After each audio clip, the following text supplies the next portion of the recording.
जय सिया राम। सब सुख लाए तुम्हारी सरना, तुम रक्षक काहू को डरना। हनुमान जी कैसे कृपा करेंगे, हनुमान जी प्रसन्न कैसे होंगे, ये तो हनुमान जी ही जानते हैं। बाकी जितनी सारी बातें हम सुनते हैं, पढ़ते हैं, जानते हैं, वह संतों के निज अनुभव होते हैं। सुंदरकांड का वर्णन, उसकी व्याख्या, उसकी महिमा का गुणगान आचार्य सुरसेन ब्रिजवासी जी कर रहे हैं। आज की कड़ी में आप देखेंगे कि सीता जी के मन में विस्मय हुआ है और हनुमान जी उस संशय को दूर कर रहे हैं। आम तौर पे हम भक्त यही समझते हैं कि अगर हमारे मन में संशय हो जाए, विस्मय हो जाए तो ईश्वर दूर हो जाते हैं, ईश्वर की प्राप्ति संभव नहीं होती। लेकिन यहाँ उस संशय को हनुमान जी स्वयं दूर कर रहे हैं।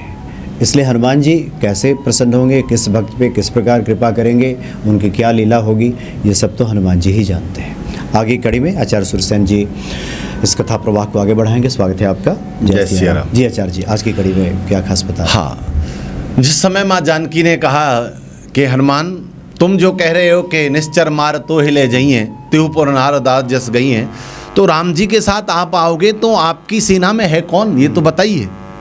तो हनुमान जी ने कहा माँ मैं हूं ना, मेरे जैसे बहुत सारे लोग हैं। तो माँ जानकी ने देखा तो कहा कि तुम तो बहुत छोटे हो। तो उस समय माँ जानकी कहती हैं, मोरे हृदय परम संदेहा और सुने कपि प्रगट कीन निज देहा, कनक भूधरा कार शरीरा समर भयंकर अति बलबीरा। माँ जानकी कहती है कि मोरे हृदय परम संदेहा। अरे हनुमान, मेरे हृदय में तो बड़ा संदेह है, बड़ा संशय है, मेरे मन में बड़ी शंका है। किस बात को लेकर के कि तुम जैसे छोटे छोटे बानर क्या करोगे। और देखिए, शंका होना कोई बड़ी बात नहीं है जी। शंका सबके मन में होती है और शास्त्र तो कहते हैं कि संशयात्मा विनश्यति। अगर शंका आपके मन में है तो आपको नष्ट होना पड़ेगा, लेकिन आप अगर उस शंका का निवारण चाहेंगे तो शंका जब निवारण होगा तो आपको लक्ष्य की भी प्राप्ति होगी। शंका जब आपकी निवारण में नहीं जाएगी, जब आपकी शंका की पूर्ति नहीं होगी तो फिर आपको पतन होना पड़ेगा, आपको गिरना पड़ेगा। लेकिन जब शंका का निवारण हो जाएगा तो आपको प्रभु प्राप्ति संभव होगी। अब निवारण कैसे होगा? निवारण के लिए आपको भगवत शरणागति को स्वीकार करना पड़ेगा। किसी हनुमान जैसे भक्त को खोजना होगा जो कि आपकी शंका का निवारण करे। देखिए, जगत में हर किसी को शंका होती है, लेकिन अगर सही समय पर आपको सही उससे संबंधित ज्ञान मिल जाए तो आपकी शंका दूर भी हो जाती है। जैसे पूरे कमरे में अंधेरा है, बहुत प्रयास करने के बाद भी वो अंधेरा नहीं जा रहा है, आप सब कुछ कर रहे हैं, लेकिन जैसे ही आपका हाथ सही बटन के ऊपर गया और बटन दबते ही ट्यूबलाइट जली तो उसी समय अंधकार समाप्त हो गया। ठीक उसी तरह से हमारे जीवन में जो समस्याओं का दौर चल रहा है, शंकाओं का दौर चल रहा है, उस समय कोई हमें भगवान का भक्त मिला, हमने जैसे ही सही जगह क्लिक किया और उसी समय हमारी समस्याएं दूर हो गई। बहुत सारे लोगों के जीवन में ऐसा होता है। बहुत सारे लोग कहते हैं कि महाराज जी मैं तो बहुत परेशान था, हताश था, निराशा में चला गया था, लेकिन कोई सज्जन ऐसे मिले कि उसके माध्यम से मेरा पूरा जीवन बदल गया। तो इस विश्वास को दृढ़ मानिए कि भगवान किसी न किसी को आपके जीवन में जरूर भेजते हैं, लेकिन कई बार हम लोग उसे समझ नहीं पाते। तो माँ जानकी कहती है कि मोरे हृदय परम संदेह। हनुमान जी ने कहा संदेह क्या है? बोल संदेह यही है कि तुम बहुत छोटे छोटे हो।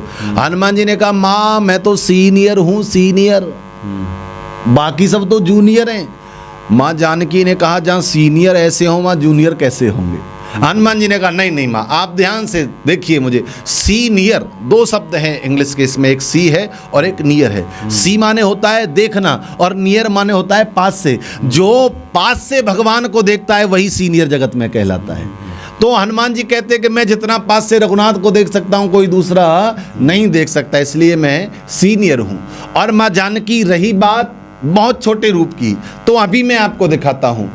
सुनि कपि प्रगट कीन निज देहा। उसी समय हनुमान जी महाराज ने अपने स्वरूप को बढ़ाना शुरू किया और वर्णन आता है, कनक भूधराकार शरीरा समर भयंकर अति बलबीरा। कनक भूधराकार शरीरा, जैसे सोने का विशाल पर्वत होता है जो सुनहरी रोशनी से चमचमाता है, ठीक उसी प्रकार का अत्यंत विशाल रूप श्री हनुमान जी महाराज ने धारण किया। और ऐसा स्वरूप समर भयंकर अतिबल वीरा, जो कि शत्रुओं को युद्ध में भय प्रदान करने वाला हो, जिसको देखने मात्र से शत्रु का शरीर थर थर कांपने लगे, शत्रु का हृदय विदीर्ण होने लगे, ऐसा विशाल रूप श्री हनुमान जी महाराज ने धारण किया। जी जी आचार्य जी, चूँकि ये बहुत महत्वपूर्ण ये पंक्तियाँ अभी चल रही हैं, चूँकि आमतौर पे संत जी। भी कहते हैं, भक्तों की भी जिज्ञासा होती है जी कि भक्त के हृदय में अगर संदेह आ गया तो ईश्वर तो दूर हो जाते हैं, और यहाँ स्वयं हनुमान जी संदेह दूर कर रहे हैं। जी। इसके पीछे क्या रहस्य है, इसके पीछे क्या लीला है? हाँ, तो एक तो चूँकि आप जो बता रहे हैं, जो मेरे मन में जो बातें आ रही हैं कि हनुमान जी की जब मुलाकात होती है, पहली मुलाकात जो रामचरितमानस के माध्यम से हम देखें, तो राम दूत मैं मातु जानकी, मैं राम का दूत हूँ। ये सुनते ही सीता जी का उनके प्रति प्रेम हो जाना, स्नेह हो जाना, ममत्व हो जाना, यह स्वाभाविक है। तो ये प्रेम और ममत्व के वशीभूत होकर के अगर वो संदेह भी कर रही हैं, तो हनुमान जी उस संदेह को दूर कर रहे हैं। तो क्या भक्तों के लिए भी यही संदेश नहीं हो सकता कि प्रेम में सब चलता है? अगर प्रेम की अतिशयता है तो व्यक्ति अगर संदेह भी कर ले तो ईश्वर उस संदेह को दूर कर देते हैं। हाँ, देखिए, संदेह कई बार प्रेम के वश भी होता है। प्रेम के वश क्या होता है कि आप जिसके प्रति आपका प्रेम है उससे संबंधित वस्तुओं को बहुत छोटा करके मानने लगते हैं। जैसे आप अगर द्वापर में जाएंगे तो भगवान श्री कृष्ण और गोपियों का संवाद, तो भगवान इतने इतने बड़े राक्षसों को मारते हैं, लेकिन गोपियों को लगता है नहीं नहीं, हमारा कन्हैया ये नहीं कर सकता। क्यों? क्योंकि वहाँ प्रेम की प्रबलता है, वहाँ प्रेम की प्रधानता इतनी है कि उन्हें लगता है कि नहीं, ये तो हमारा कन्हैया, ये ऐसा कुछ नहीं कर सकता है। और जिस समय भगवान मथुरा जाते हैं तो गोपियां रो रही हैं, विलाप कर रही हैं, तो एक तो रुदन में भाव यह है कि वो भगवान से अलग हो रही हैं लौकिक दृष्टि में, लेकिन उनकी जो अंतर्दृष्टि में उसमें भाव यह है कि हमारा कन्हैया इतना छोटा सा है और अभी मात्र 11 बरस का हुआ है, और वो इतना विशाल बलशाली राक्षस कंस है। तो उनका रोना ये है कि हमारा कन्हैया उसे मारेगा कैसे, उससे लड़ेगा कैसे, तो उनका ये प्रेम में संशय है। लेकिन प्रेम की प्रबलता इतनी थी, प्रेम की निष्ठा इतनी प्रबल थी कि उस प्रेम ने और उस बात को गौड़ कर दिया कि भगवान नहीं मान सकते हैं। भगवान ने जिस समय उद्धव को भेजा कि जाइए गोपियों को जाकर के आप ज्ञानी हो ना, ज्ञान का उपदेश दीजिए, तो प्रेम का प्रवाह इतना प्रबल था कि उद्धव जैसा बृहस्पति का शिष्य ज्ञान की अपनी पराकाष्ठा को लेकर के आया था, लेकिन प्रेम के रंग में ज्ञान को भूल गया। तो प्रेम जीवन में एक ऐसा है कि जिसके सामने सब कुछ गौड़ हो जाता है। प्रेम के बस होकर तो भगवान भी निम्न हो जाते हैं। प्रेम का एक लक्षण है कि जो प्रेमी है अपने प्रियतम को एक आवरण, हाँ, एक सीमित दायरे में एक ढक देता है। हाँ, और यही प्रेम की अतिशयता जनकपुर में दिखाई देता है कि जब प्रभु राम को देख करके हाँ, प्रेमी जन है वो कहते हैं भला ये कैसे उस धनुष को तोड़ेंगे, कठोर धनुष को तोड़ेंगे। तो यहाँ जो सीता जी का जो प्रेम है हनुमान जी के प्रति, जहाँ कह रही है कि ये तो बड़े छोटे से हैं हनुमान जी और यहाँ तो बड़े बड़े विशाल राक्षस हैं, ये भला कैसे मारेंगे। तो ये प्रेम की अतिशयता में अगर संदेह भी पैदा हो जाए तो उस संदेह को ईश्वर दूर कर देते बिल्कुल दूर करते हैं। और प्रेम में हमेशा ही ये होता है कि आप लौकिक भी किसी से प्रेम करते हैं तो आपको एक बहुत सीमित दायरे में उसके मान लेते हैं, क्योंकि आप प्रेम के आगे उसके जो पराक्रम है उसकी ओर पहुंच ही नहीं पाते हैं, उस तक पहुंचता ही नहीं। प्रेमी का मतलब ही नहीं पराक्रम तक जाना, उसका संबंध केवल प्रेम तक है। तो माँ जानकी का हनुमान जी के साथ अतिशय प्रेम था, और उसी प्रेम के वशीभूत होकर के वो कह रही हैं कि तुम बहुत छोटे बालक हो। और दूसरा, वो माँ रूप में है। माँ के लिए बालक कितना भी बलशाली क्यों न हो जाए, उसे वो हमेशा अपना बालक छोटा ही देखता है। उसे लगता है कि ये कुछ नहीं कर सकता, लोग इतने इतने विशाल हैं, कितना भी आज के समय में कितना भी बुद्धिमान व्यक्ति क्यों न हो, बालक क्यों न हो, लेकिन माँ का जो वात्सल्य है, माँ के ममत्व में वो उसको उसी तरह से मानती है कि मेरा बेटा है। तो माँ जानकी हनुमान जी को बेटा भी मानती है, तो इसलिए भी उनका इस तरह का होना स्वाभाविक है, इसमें कोई बड़ी बात नहीं है। तो हनुमान जी महाराज ने जो विशाल रूप दिखाया माँ जानकी को कि माँ मेरा वास्तविक स्वरूप यह है, वास्तविक आत्मान में ऐसा दिखता हूँ और ऐसा हूँ, तो उसे देख करके माँ जानकी को फिर विश्वास हो गया कि नहीं नहीं, अगर तुम्हारा रूप ऐसा है तो निश्चय ही ये जो योद्धा हैं जिनको मैं इतने समय से देख रही हूँ, ये तुम्हारे सामने कहीं नहीं ठहरते। तुम निश्चय ही एक पराक्रमी हो, तुम एक बलशाली योद्धा हो, और अब मुझे विश्वास हो गया कि तुम लोग अवश्य रावण के इन सबको मार भगाओगे और मुझे यहाँ लेकर के जाओगे, और मेरी प्रसन्नता भी तब है जब मैं स्वाभिमान के साथ में यहाँ से चल करके जाऊँ। जी। तो माँ जानकी इसी बात को आगे बढ़ाती हैं। सीता मन भरोस तब भयऊ, और पुण्य लग रूप पवन सुत लयहू। माँ जानकी को जब विश्वास हो गया कि तुम ये सब कर सकते हो, उसी समय हनुमान जी महाराज छोटे बन गए। इसका भावार्थ क्या है? इसका भावार्थ यह है, हनुमान जी जीवन में हमें यह संदेश देते हैं कि जब आपको जरूरत पड़े तो बड़े बनिए और उतने विशाल बनिए कि लोग आपको देखें। लेकिन जैसे ही आपकी विशालता का, आपके पराक्रम का, आपके ऐश्वर्य का कार्य समाप्त हो जाता है तो तुरंत आप जमीन पर उतर आइए, तुरंत छोटे बन जाइए। लेकिन हम लोगों के साथ समस्या क्या है? एक बार बड़े बन गए तो फिर छोटे नहीं बन पाते। एक बार हमने अपनी प्रतिष्ठा को बहुत बड़ा कर लिया तो फिर छोटा होने में हमें समस्या लगती है। हम सोचते हैं कि हम छोटे हो जाएंगे तो हमारा जो प्रतिष्ठा है वो घट जाएगी। लेकिन हनुमान जी महाराज जीवन में हमें बोध देते हैं कि जीवन में जहां हमें जितनी आवश्यकता हो उतना ही बड़ा होना चाहिए और उसके बाद तुरंत छोटा बन जाना चाहिए। क्योंकि जीवन में कोई भी कार्य आप करना चाहते हैं तो कार्य तभी होगा जब आप विनम्र बन करके रहेंगे, आप छोटे बन करके रहेंगे। आप देखेंगे तो कई बार हनुमान जी ने विशाल रूप दिखाया है, जैसे सुरसा के सामने विशाल रूप बने, लेकिन देखा जब कार्य हमारा छोटे बनने से होगा तो तुरंत छोटे बन गए। लंका के अंदर बहुत छोटे रूप से प्रवेश कर रहे थे, लंकिनी ने नहीं प्रवेश करने दिया तो मुष्टिका का प्रहार किया, वहां पर उसे बोध दिया। उसके बाद माँ जानकी के सन्मुख आए, माँ जानकी के मन में विचार आया कि तुम कैसे राक्षसों को मारोगे, तो पुनः विशाल बने। और जब देखा कि माँ जानकी को विश्वास हो गया तो फिर छोटे बन गए। यही हम लोगों को जीवन में हनुमान जी से सीखना चाहिए कि जहां जितनी आवश्यकता हो उतना ही अपना अपना पद, अपनी प्रतिष्ठा का प्रयोग करिए, और जब आपको लगे कि कार्य पूर्ण हो गया है तो पुनः वापस आ जाइए, अपनी उसी वास्तविक जीवन शैली को जिए जो आपकी है।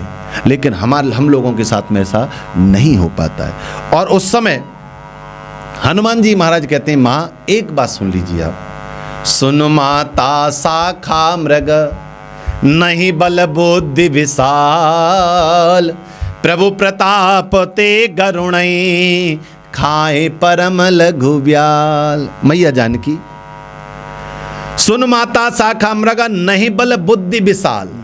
हे माता सुनो, बानरों में तो बल बुद्धि बहुत ज्यादा होती ही नहीं है, बहुत ज्यादा बलशाली बानर नहीं होते हैं और बहुत ज्यादा बुद्धिमान भी नहीं होते हैं। लेकिन हनुमान जी महाराज अतुलित बल धामम भी हैं और ज्ञान नामाग्रगण्यम भी हैं, उनका यहाँ पर कोई तोड़ नहीं है। लेकिन हनुमान जी प्रायः बाकी सबके लिए कह रहे हैं कि भैया बानर जो होते हैं ना माँ, न तो बहुत ज़्यादा बुद्धिमान होते हैं और न बहुत ज़्यादा बलशाली होते हैं, परंतु हे माता, प्रभु प्रताप ते गरुणई, खाए परम लघु ब्याल। जिसके ऊपर मेरे सरकार की कृपा हो जाए, जिसके ऊपर मेरे रघुनाथ की कृपा हो जाए, तो जो गरुण है, जिनका नाम सुनने मात्र से वासुकी तक्षक आदि नाग भी थर थर कांपते हैं और अपना काल मान करके भागने लगते हैं, दौड़ने लगते हैं, वह रघुनाथ की कृपा हो जाए तो एक छोटा सा सर्प भी और उस गरुण का भक्षण कर सकता है, उसको मिटा सकता है, उसको मार सकता है। तो इसमें जो यश है, जो कीर्ति है, जो प्रभुता है, वह न तो बानरों की है न उस सर्प की है। इसमें अगर प्रभुता है, प्रबलता है, बलता है तो केवल भगवान के नाम की है। भगवान का नाम इतना प्रबल है, उनकी कृपा इतनी प्रबल है कि उस नाम के सहारे एक छोटा सा सर्प भी काल के समान व्यग्र रूप धारण करने वाले गरुण को भी भक्षण कर सकता है, मार सकता है।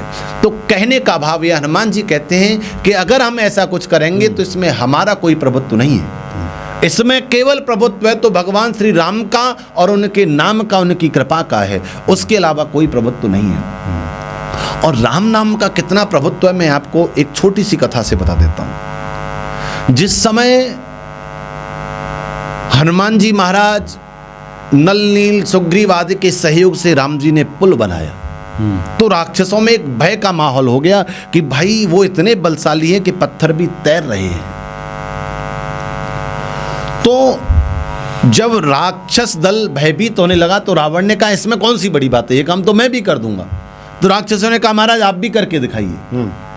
तो अपने संपूर्ण राक्षस दल के साथ में रावण समुद्र के किनारे पहुंच जाता है और समुद्र के किनारे पहुंच करके रावण पत्थर उठाता है और समुद्र में फेंकता है। जैसे ही रावण समुद्र में पत्थर फेंकता है, पत्थर तुरंत डूब जाता है। 1 2 3 4 कई पत्थर फेंके, सब डूबते चले गए। राक्षसों को अब पूर्ण विश्वास हो गया कि शक्ति सामर्थ्य केवल राम में है, रावण में नहीं है। अगर रावण में होती तो पत्थर तैरता। जब रावण को लगा कि मेरे अपने, जो मेरी सेना है, जो मेरा बल है, जो मेरा पराक्रम है, वही भयभीत हो रहे हैं और दूसरा उनको मेरे प्रति इस प्रकार की भावना आ रही है, तो ठीक नहीं है। युद्ध कैसे होगा, ये युद्ध में जाएंगे ही नहीं। तो रावण ने कहा कि ठहरिए, एक अंतिम प्रयास करता हूं, अगर इस बार पत्थर नहीं चढ़ा तो तुम सब छोड़ करके मुझे जा सकते। और अंतिम बार रावण ने पत्थर लिया, कुछ आंख बंद की और उसके बाद जैसे ही वो जल में डाला, पत्थर तैरने लगा। जैसे ही पत्थर तैरने लगा तो राक्षस लोग ताली बजाने लगे और रावण की जय जयकार करने लगे। अच्छा, राक्षस हैं इसलिए 9 बार फेल हुआ रावण वो याद नहीं रहा, 10वीं बार पास हो गया तो उसका गुणगान कर रहे हैं। मंदोदरी पास में खड़ी थी। मंदोदरी रावण के पास में आई और कहने लगी, मैं जहां तक जानती हूं रावण, तुम्हारी सामर्थ्य इतनी नहीं है कि तुम पत्थर को तैरा सको। क्या तुम मुझे बताओगे पत्थर कैसे तैरा? तो रावण कहता है, मंदोदरी ये तेरी बात बिल्कुल सही है, मैंने खूब प्रयास किया, 9 बार मेरा पत्थर नहीं तैरा, लेकिन चूंकि मुझे राक्षसों को दिखाना था कि मैं भी बलशाली हूं, तो रावण कहता है कि मैंने मन ही मन राम का स्मरण किया, राम का नाम लिया और राम का नाम लेकर के जब पत्थर फेंका तो वह पत्थर तैर गया। ये राम नाम की महिमा है। रावण भी अपने पराक्रम को दिखाने के लिए, अपने आप को प्रतिष्ठित करने के लिए राम के नाम का सहारा लेता है और राम अपने उस परम शत्रु को भी नाम का सहारा प्रदान करते हैं। तो इस नाम की महिमा इतनी प्रबल है, इसलिए मां जानकी आप इसमें संशय मत करिए। अगर प्रभु कृपा हो जाए तो जगत में सब कुछ संभव है, इसमें कोई बड़ी बात नहीं है। ऐसी अद्भुत महिमा हनुमान जी और भगवान श्री राम के नाम की है। तो आप निरंतर सतत इसका नाम जप करते रहिए, स्मरण करते रहिए, तो आपके जीवन में भी आनंद अवश्य होगा। बहुत बहुत धन्यवाद आपका। जय श्री राम। जय श्री राम।